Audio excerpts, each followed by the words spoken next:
Complexity in today's construction. आज construction industry खूप complex झाली आहे. लार्ज हॉस्पिटल प्रोजेक्ट असोत किंवा मेगा इंडस्ट्रियल प्रोजेक्ट्स, प्रत्येक डिसिजनचा इम्पॅक्ट प्रोजेक्टच्या कॉस्ट, टाईम आणि क्वालिटीवर पडतो. पूर्वी प्रोजेक्ट साधे असायचे, स्टेक होल्डर्स कमी होते आणि डिपेंडन्स कमी असायच्या.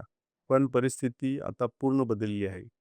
आजच्या कन्स्ट्रक्शन प्रोजेक्ट्समध्ये multiple stakeholders, regulatory compliances, competitive costing, stringent timelines, हे सगळं एकमेकांशी जोडलेलं आहे आणि इथून खरं कॉम्प्लेक्सिटी सुरू होते. एक छोटासा डिले सुद्धा पूर्ण प्रोजेक्टच्या टाईमलाईनवरती परिणाम करू शकतो. एक चुकीचा डिसिजन कॉस्ट खूप वाढवू शकतो. प्रत्येक प्रोजेक्टमध्ये अनेक फॅक्टर्स असतात. Budget, timeline, coordination, quality, scope आणि एक्झिक्युशन. आणि हे सगळे घटक इंडिपेंडंट नसून ते एकमेकांशी जोडलेले आहेत. जर तुम्ही इंडस्ट्रियल डेव्हलपर असाल, इन्व्हेस्टर असाल किंवा हॉस्पिटल प्रोजेक्ट प्लॅनिंग करत असाल, तर एक गोष्ट महत्त्वाची आहे, ती म्हणजे कंट्रोल. प्रॉपर पी-एम-सी नसल्यास प्रोजेक्ट्स अनप्रेडिक्टेबल होतात, कॉस्ट वाढते, टाईमलाईन स्लिप होतात आणि क्लॅरिटी राहत नाही. डिसिजन्स प्रोॲक्टिव्ह न राहता रिॲक्टिव्ह होतात. प्लॅनिंग कमी पडते आणि फायर फायटिंग जास्त होतं. या परिस्थितीत पी-एम-सीचा रोल महत्त्वाचा आहे.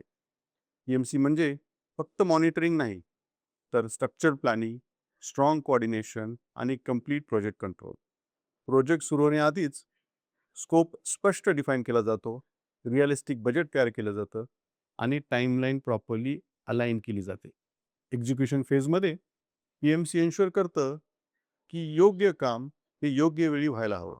सर्व टीम्स अलाइन असतात आणि डिसिजन्स डिले न होता घेतले जातात. कॉस्ट सतत ट्रॅक केलं जातं. व्हेरिएशन्स कंट्रोल केले जातात आणि अननेसेसरी एस्केलेशन्स टाळले जातात. टाईमलाईन फक्त प्लॅन नसतो, तर टाईमलाईन सतत मॉनिटर, ॲडजस्ट आणि स्ट्रिक्टली फॉलो केला जातो. तसेच क्वालिटीसुद्धा तितकीच महत्त्वाची आहे. ती प्रोजेक्टच्या शेवटी चेक केली जात नाही, तर प्रत्येक स्टेजला एन्शुअर केलं जातं. सिंपल शब्दात सांगायचं तर पी-एम-सी केऑसमध्ये क्लॅरिटी आणतो, कॉम्प्लेक्सिटीमध्ये स्ट्रक्चर आणतो आणि एक्झिक्युशनमध्ये कंट्रोल आणतो. कारण आज कन्स्ट्रक्शन वर्ल्डमध्ये सक्सेस म्हणजे फक्त प्रोजेक्ट लवकर कंप्लीट करणे नाही, तर प्रोजेक्ट योग्य पद्धतीने कंप्लीट करणे आहे. Thank you.